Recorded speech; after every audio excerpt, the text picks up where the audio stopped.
Okay, lesson 24. We continue reading from the Hatha Yoga Pradipika, chapter 1, Sutra 11. The yogin, desirous of obtaining perfection, siddhi, should keep Hatha Yoga very secret, for it is potent when kept secret and ineffective when injudiciously revealed.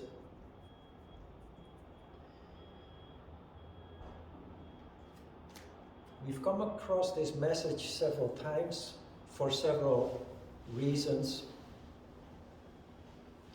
This sutra tells us that if yoga is not, Swatmarama used the word injudiciously, when yoga is injudiciously revealed, it doesn't work. But it is quite potent when it is properly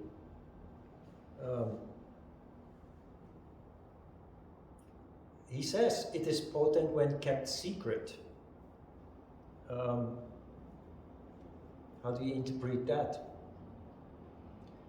The opposite of injudiciously revealed is when we are properly initiated into the essence of yoga, the secrets of yoga, where it truly leads to transformation of humankind.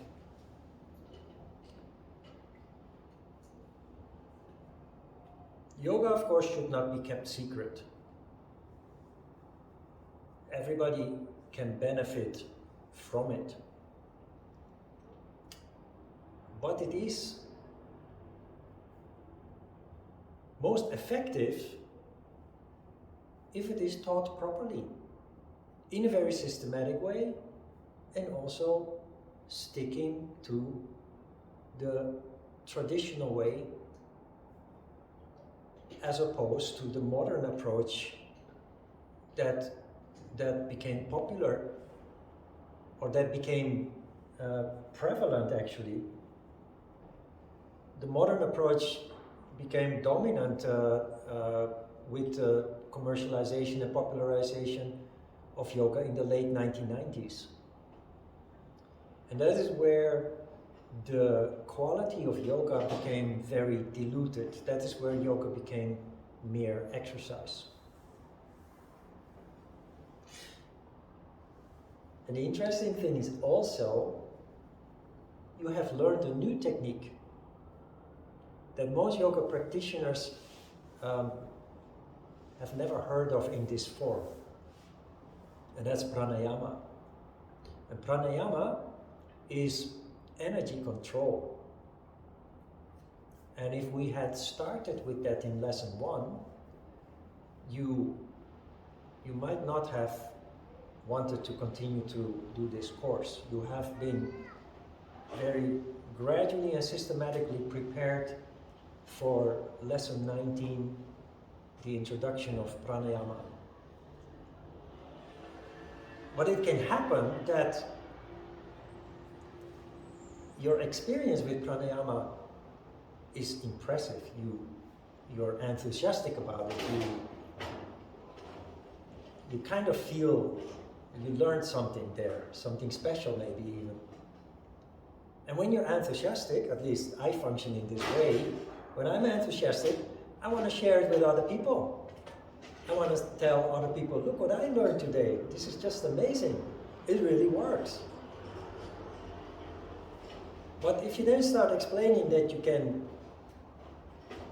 control Shiva and Shakti energy at will, people that have always held you in high regard might now start to doubt you. They might start eye-rolling you. They might start scratching their head and asking if something happened to you recently that caused you some mental damage or so. I'm saying this with a big smile, but you get the point. In ancient times, people were accused of witchcraft when they had certain paranormal abilities that people simply didn't understand. And when uneducated people, simple people, do not understand something, it's usually something they're scared of. And it's better to wipe it out, to get rid of it by killing these weird people. We live in another time. People, your friends, your family will not kill you if you start talking about something as strange as controlling energy, but they will scratch their head and start wondering if something happened with you. So, injudiciously, the opposite of injudiciously is correct. Properly. And if you want to tell your friends, family, loved ones about the yoga that you're learning, you have to start with the beginning of it, with things that they can grasp. Yama, Niyama, Asana. You can explain a little bit about yin and yang, that there are two opposing polarities, that yoga leads to harmony between those two polarities, and that it has all kinds of benefits, physically and mentally. You can explain that that yoga originally meant standing still in postures, as opposed to the modern approach, where there's a lot of movement, music, and talk. That is the correct way to not only to teach, but also to talk about it to lay people, to people who have no experience with yoga or with real yoga. So of course yoga per se should not be kept secret. It should be shared, of course, for the good of mankind, but as genuinely as possible, as true to its tradition as possible. The problem is we live in a world where money matters almost trumps everything. And so there's a lot of compromise these days to quality. Quality of products, quality of teachings,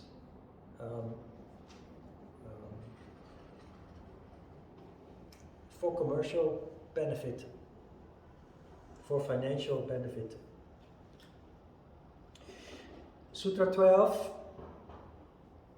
The yogi who practices Hatha Yoga should live alone in a small hermitage, situated in a place free from rocks, water, and fire, to the extent of a bow's length, and in a virtuous, well-ruled kingdom, which is prosperous and free of disturbances.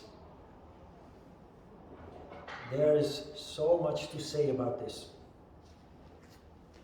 First of all, in ancient times, if you became interested in the spiritual world, you would become a disciple of a guru, a yoga master, and you would live with that person for some years and be trained on a daily basis. The reason why you're advised to live alone is to eliminate all kinds of possible distractions of daily life. Generally, what you see, it is the purpose why we have temples, why we have monasteries in the Western world, temples in the Eastern world, in the East. Those places are to give you an opportunity to kind of isolate yourself from society, so that you can focus on your growth, your development, your study and your practice. You should be in a place free from rocks, water, and fire. And if you read the interpretation below the sutra, you see that Ajita took that literally. But rocks, water, and fire are the three lowest chakras. Earth, water, and fire are the elements of the three lowest chakras, which contain our lower emotions and desires, but also our deepest instincts are located there. Instinct for survival. We need to practice in a place where we are not distracted by need. So usually, in the past at least, traditionally, temples, the monks in temples and monasteries would grow their own foods. They would have gardens within and outside the walls of the temple or the monastery. So they would not have to depend on outside providers. You also have to eliminate distractions in the form of desires. So you usually see that women have their own temples and monasteries, and men have their own temples and monasteries, so that they don't get distracted by sexual attraction, sexual desire. That's the purpose also of separation of boys and girls in schools, which still in some schools happens in Korea. So that the students can stay focused on their studies as long as possible. And of course, you need to keep out danger, because danger in the form of robbers, looters, or wild animals will, of course, distract you from your goal of study and practice, because you then need to fight, you need to defend yourself, or in worst case scenario, you get hurt and need to find treatment, or you get killed. So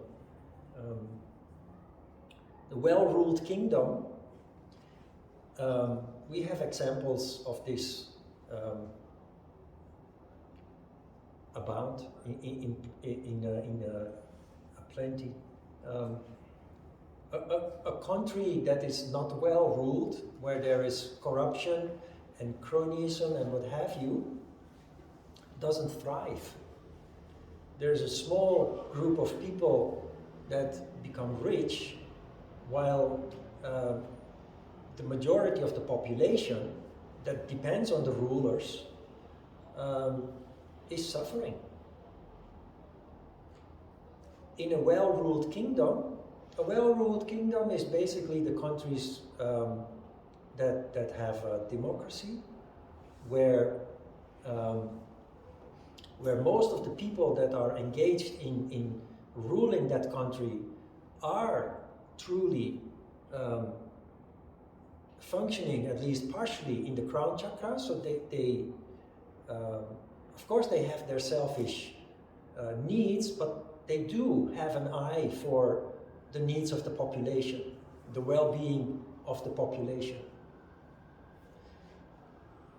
And you can modern day countries you can classify in that way. Countries that are well ruled, where there is democracy and stability, safety and security to a certain extent, they're very wealthy, they're thriving, they're doing very well.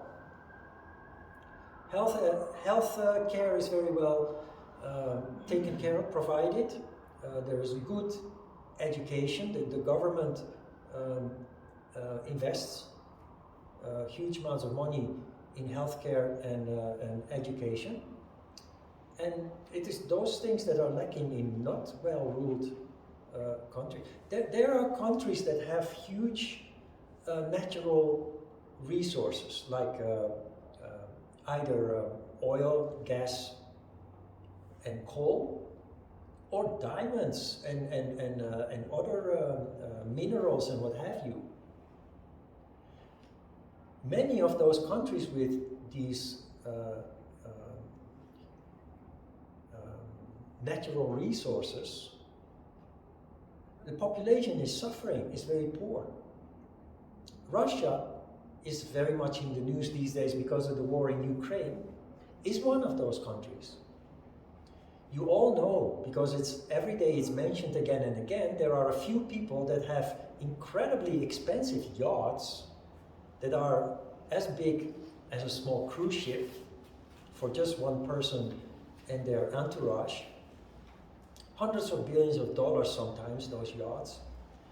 But the general population of Russia is not benefiting at all from the incredible natural wealth that huge country possesses.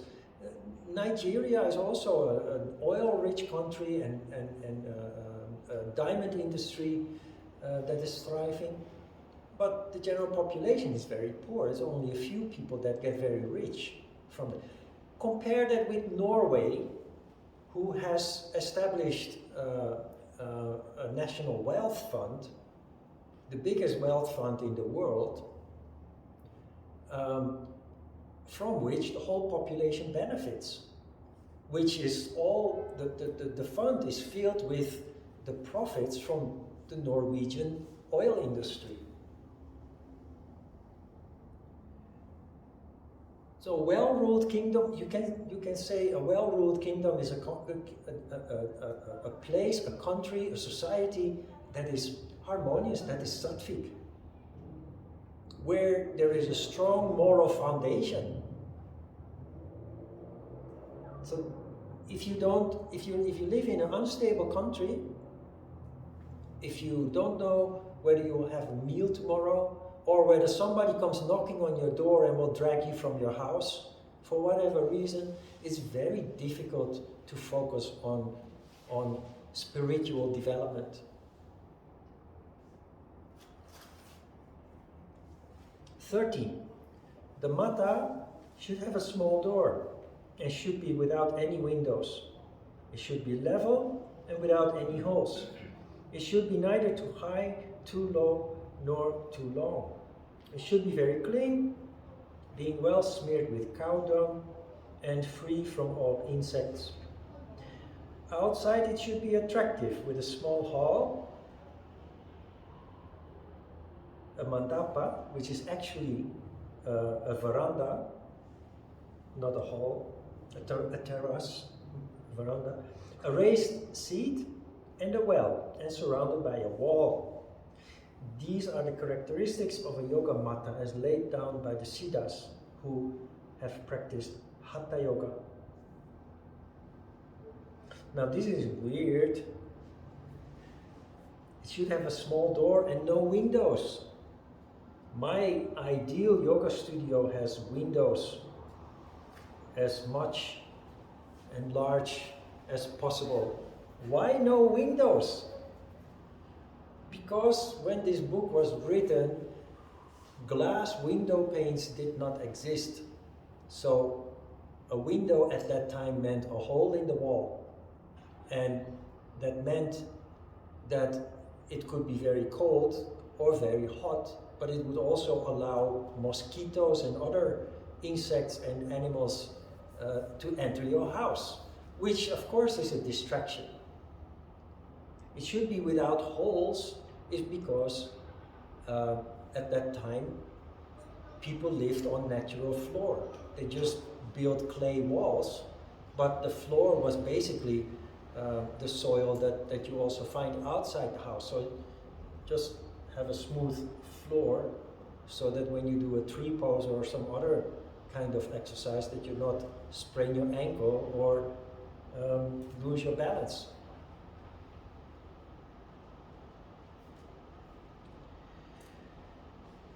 Not too high, not too low, not too long. It should be very clean. Of course, if your room is chaotic and dirty, it's distracting. You will see that as a yoga practitioner, you might, what is normal for you is for other people is very clean and organized. When people come to my house, very often the first impression is that, wow, it's so clean here, it's so well arranged here. That's because as a person with increased sensitivity and consciousness, you try to avoid clutter, you try to avoid distractions. So you keep things simple.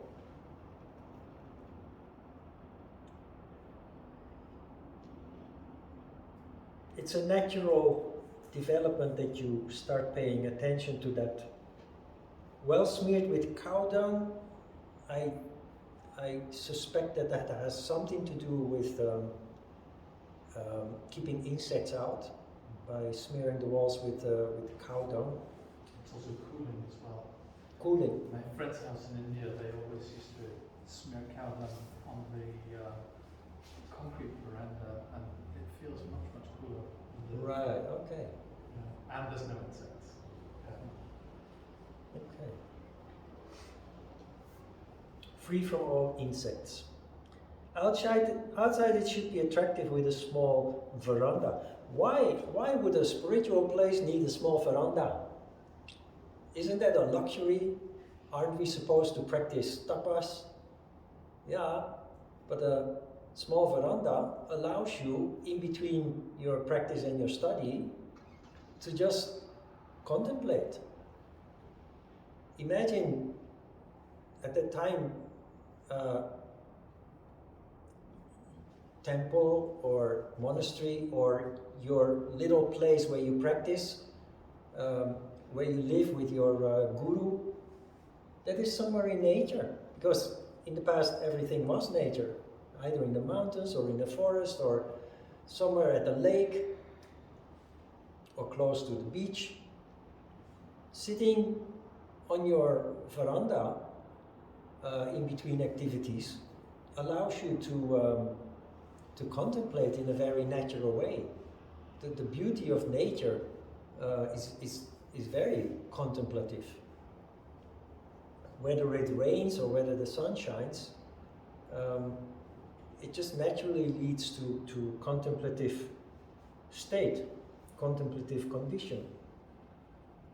It should also be surrounded by a wall. That is, of course, to keep out undesirable people and animals that roam around nature. Interestingly, although it is changing, but when I came to Korea and there were not so many apartments yet, all houses have their own wall and their own fence. In the Netherlands, houses don't have walls. And if there is a fence, it's very low, it's very easy to step over. But here, you really, every house has its own wall. Now, of course, there are many apartments. It's all changing very rapidly. But it's those houses with walls, they have been built, of course, with the same idea to create a safe space for the people living there. 14. Living in such a hermitage, the yogin being free in mind of all cares, and this is the point why all these advices are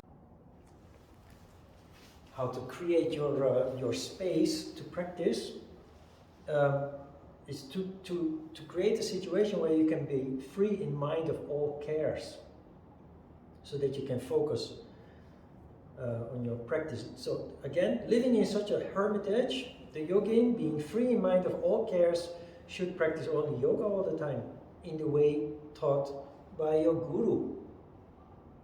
So practicing yoga all the time doesn't mean that you practice asana and meditation 24 hours a day. No. Yoga is a very superficial concept, a very superficial word. What is important here is that you practice and you study, and that leads to a change. It leads to a transformation of the human being. You become more mindful, you become more sensitive and conscious. And simply that change of functioning is yoga. So yoga only in the class, that is not yoga at all. But the changes that occur, the transformation that occurs, allows for yoga to integrate into your daily life and all its activities in your daily life. So I always say, yoga becomes you, you become yoga. That is the true unification or fusion that you read about or hear about. So, sometimes at the introduction workshop, I ask people, what is yoga? And often people keep quiet, but sometimes somebody will say unity or unification. And then I ask them to explain what that means, and people do not actually practically know how that works. But it is the integration not only of the various levels of consciousness within you, that physical, mental, and spiritual body basically start functioning in a holistic way, become one, but it also means that yoga is not just a superficial thing, something that you just have to study, have to memorize, because it actually really integrates into your daily life. It changes how you perceive things, but also how you do things. So yoga has to be practiced all day, all of the time, as taught in the way taught by your guru. That does not mean that you practice asana and meditation 24 hours a day. 15. Yoga fails by the 6 causes: overeating, overexertion, excessive talk, observance of unsuitable disciplines. Actually, before they added unsuitable, there was written the observance of disciplines, promiscuous company, and unsteadiness. Overeating, if you eat a lot, your digestive system takes up a lot of energy. That is why if we eat a lot, if we have a big meal, we feel tired. It's very difficult to pursue spiritual goals where you need energy to be free so that it can rise up. It's very difficult if we habitually overeat, because we're always fighting fatigue as a result. Overexertion, this is very interesting, because we need to do our yoga, and if you're at least a bit motivated, maybe a little bit fanatic about your yoga practice, you think that more is better. But that's actually not the case. Doing too much can become a violation of the first principle of ahimsa, non-violence. But also, if you are very busy with work, very busy with daily life duties and responsibilities, it may be difficult to squeeze in time for yoga practice. And of course, you try to find some time because you know that it is good for you. But if you overdo it, it can work against you. It can, if you overexert yourself already as a result of daily life, work, taking care of family, duties, what have you,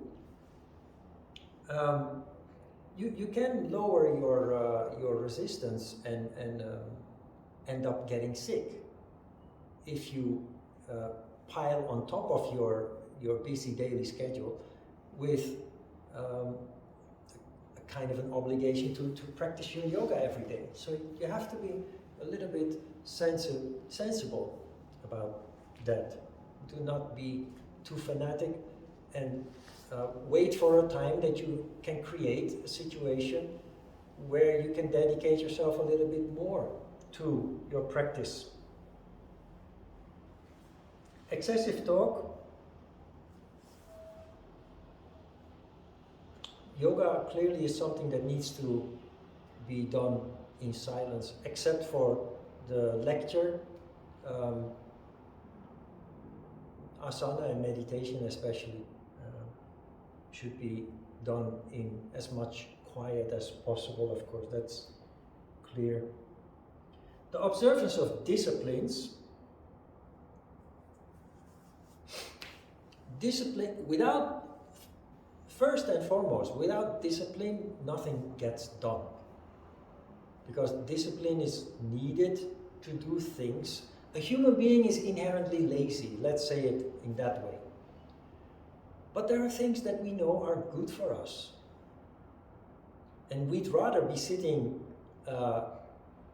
on a bench in the park eating our favorite ice cream or watch our favorite program on Netflix than bringing out our mat and do some yoga. So discipline is necessary to get things done. Not only with yoga, but also to reach our goals in life, to fulfill our ambitions, our wishes. But like with pride and with ego, discipline can go both ways. It can become destructive or it can be very constructive. See it like this. Today you discover yoga and it feels so good, it makes you very enthusiastic to practice more of it. So you say to yourself, I'm going to do yoga every day from now on. Every morning, 6 o'clock, I will wake up, I will take a cold shower, and I will do yoga for an hour. In the beginning, that may work. But if you approach it in such a rigid way, there comes a day, sooner rather than later, that when the alarm clock rings at 6 o'clock, you smash the alarm clock, throw it out the window, and hearing the word yoga already makes you shudder. You start to hate yoga. And this applies to everything. So when the day comes that you wake up and you feel like not doing yoga, even though you promised yourself to do it every day, give yourself a break. Don't force yourself, because you will start to hate what is otherwise supposed to be good for you. Something very interesting will happen, you will see. If you give yourself a break, just enjoy the extra sleep or the extra rest that you can have as a result of that. But you will also see that your day is different. Because those days that you practice yoga, you feel different. You feel maybe calmer, more focused, more energetic in a certain way. And that is the price that you pay for giving yourself a break that morning or that evening for that matter. Then interestingly, you allowed yourself to have a break, to be lazy, but you notice that you feel different. And that automatically and very naturally will become your motivation to do your practice again the next day, without rigid discipline. So discipline in that way is born naturally, just because you feel like doing it, because you miss it when you don't do it. But in that way you learn to become your own best friend.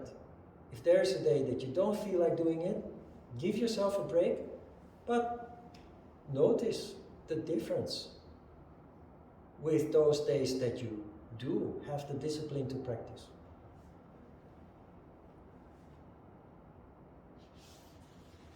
Promiscuous company, the word promiscuous seems to refer to sexual company, sexual distraction, but promiscuous company anything anybody that distracts you from practicing yoga. That has actually, in the context, has nothing to do with sexuality. It's just if you're part of a household, you have a family. Your family has their own activities. Some are playing games, some are watching TV. You are trying to do your yoga.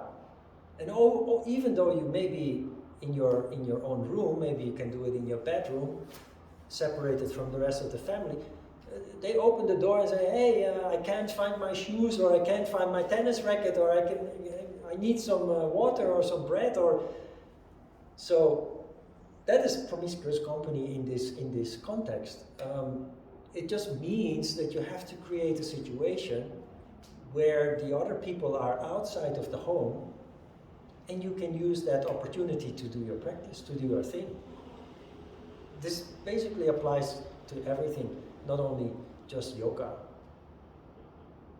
And the last one is unsteadiness. Unsteadiness is the lack of determination. You kind of have this feeling that you want to practice yoga, but you're not. You also want to do this, and you also want to do that, and you're not very clear about where your priorities are. Still, yoga is good in such a condition, better than not. But yoga is just, your practice, your study will be much more effective if you can actually just, at least for a period of time, focus on it. Now, of course, Sutra 16 gives us elements that help promote benefiting from yoga. 16, yoga succeeds by the 6 qualifications: zeal, bold determination, courage, true knowledge, firmness of belief in the words of the Guru, and renunciation of the company of unsuitable people. Zeal. A zealot is a fanatic. The Bible mentions the zealots. But you have to have a certain passion for what you're doing. Not necessarily being fanatic, but you have to dedicate some of your time to what you try to achieve. And again, you can replace the word yoga by life, because this applies to everything. All these qualifications applies to everything. Bold determination, in the same line with zeal. Regardless of your circumstances, if you really want to practice yoga, make it happen. Be determined. Bold determination. Do not let circumstances deter you from doing what you want or what you love to do most. Courage. Courage is necessary because if you practice yoga correctly, it will open many wonderful things, but it will also open a can of worms. You will be confronted with, because of increasing consciousness and sensitivity, you will become aware of things you've never been aware of before. About yourself, about your family, about your past, and there will be unpleasant things among those that if you want to live a peaceful, ignorant life without much development and growth, it's better left untouched. But for a person on the spiritual path, that is not an option, because spiritual growth is inherently linked with increased consciousness, and to find peace as a spiritual person, it is necessary, unavoidable to address those issues. Issues from the past, issues from our current situation that we are in, that lead in ignorant state to subconscious suffering, But now that we become more conscious, that suffering actually in the beginning stage increases, and it can only be solved by addressing it consciously. That is why courage is needed. The spiritual path is not for everybody, simply because there are many people who'd rather not become conscious and have to face the reality, have to face their past and their suffering and what have you. True knowledge is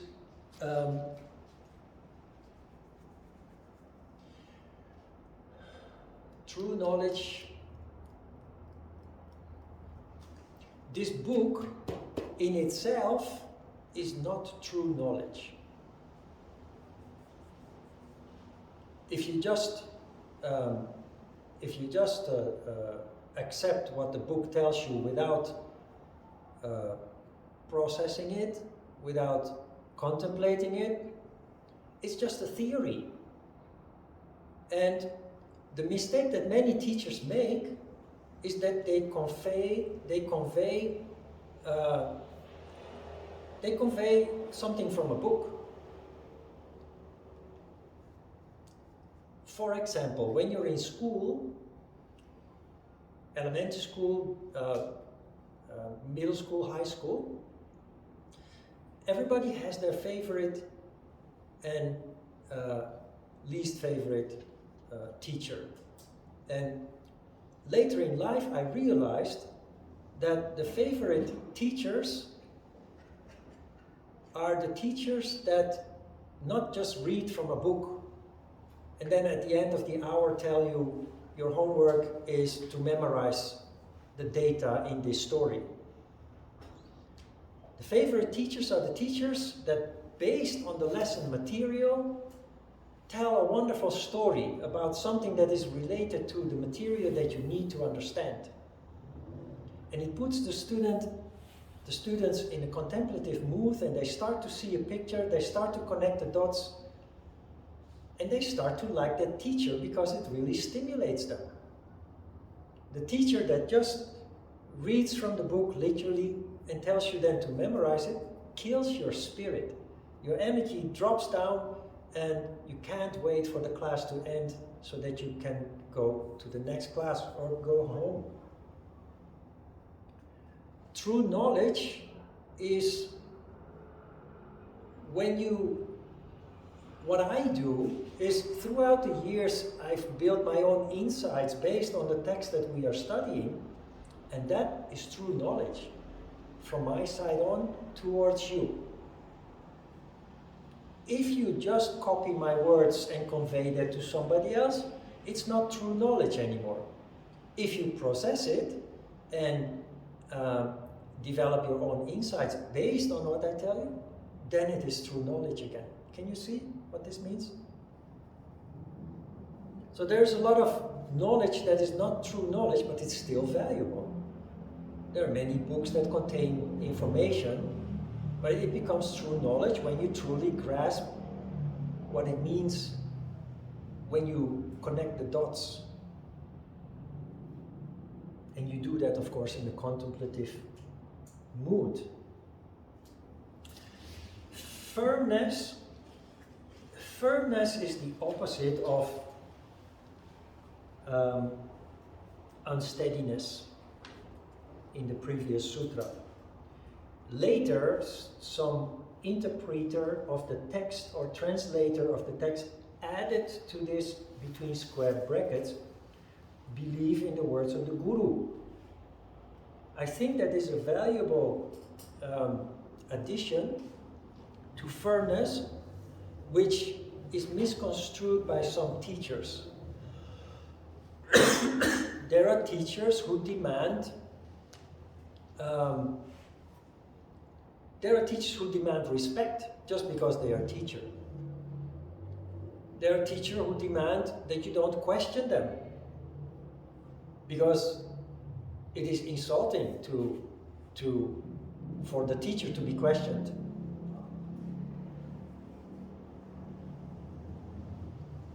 Firmness of belief, in the words of a guru, means acknowledging, it depends on the teacher of course, because guru means nothing else than just teacher, that you give the teacher the benefit of the doubt, that you see that the teacher is doing their best, if they do, and that you give them the benefit of the doubt. This means that sometimes you do not agree with what the teacher is conveying. What you can do is then argue with the teacher. Or you can just accept it as it is and move on. The thing here is that if you are lacking firmness in belief in the words of the guru, it will destroy the class. It will destroy the teacher's inspiration to convey their insights to you. Nobody is perfect, and your teacher is also not perfect. So sometimes you will hear something from your teacher that you shake your head and you think, no, I really don't agree with this. That's okay. We don't have to agree on everything. The big picture is the whole thing that is being presented, and there are things that are valuable for you, and then there are things that are not. And also keep in mind that every student has their own things that they find valuable and may agree with things that you don't agree with. So if you start arguing about that, it's just an endless process of, you start battling unnecessary issues that distract from what it is really about. Renunciation of company of unsuitable people, that is in Sutra 15, the promiscuous company. So you have to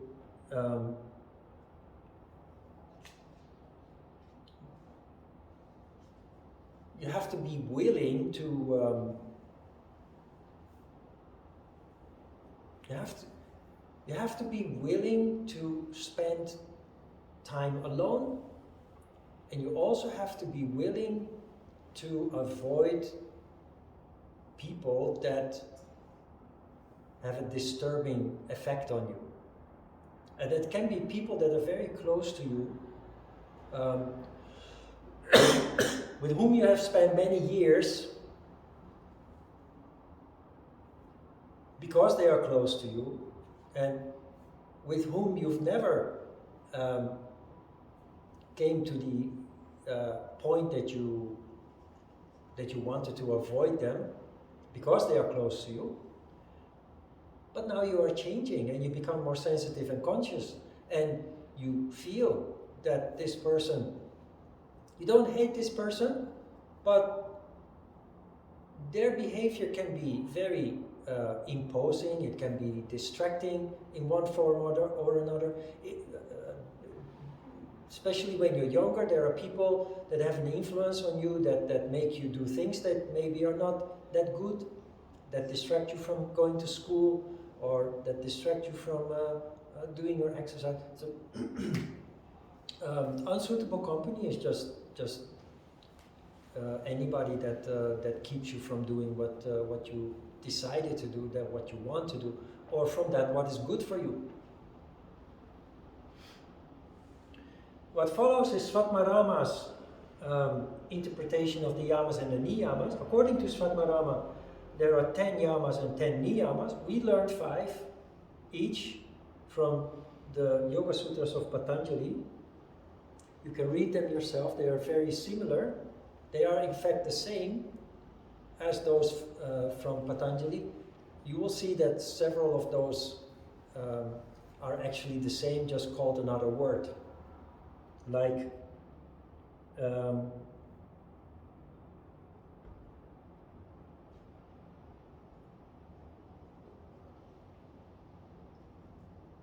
you see well, let's read them. To do no harm, to speak the truth, to refrain from taking what belongs to others.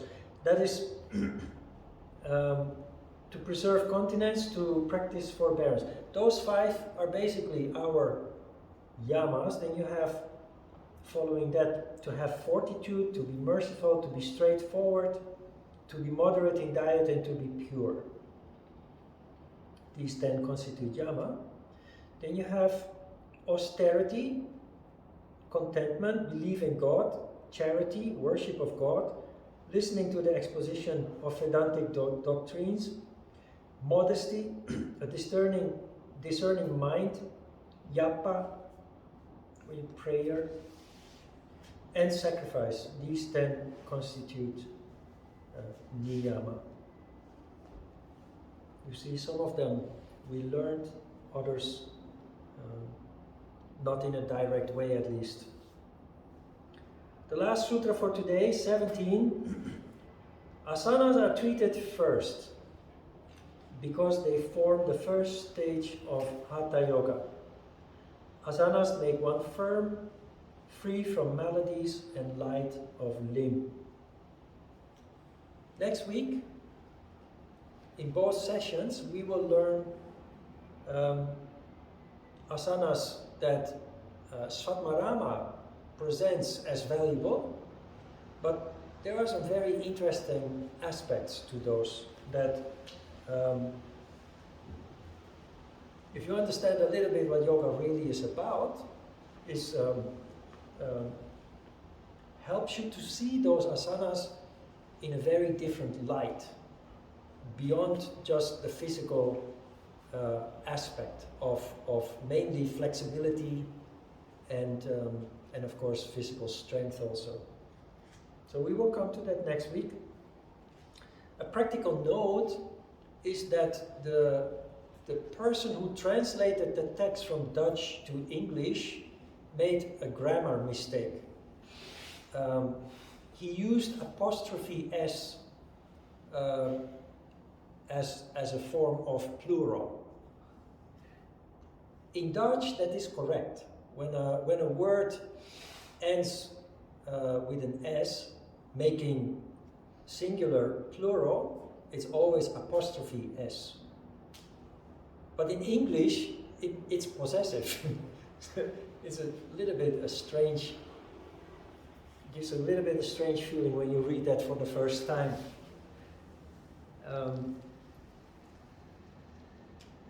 In this sutra it happens twice, but it will happen a lot more after this. And that's why I'm telling you this now. Next time when you see apostrophe S, it's actually plural and not possessive. All right, questions? Let's have a short break.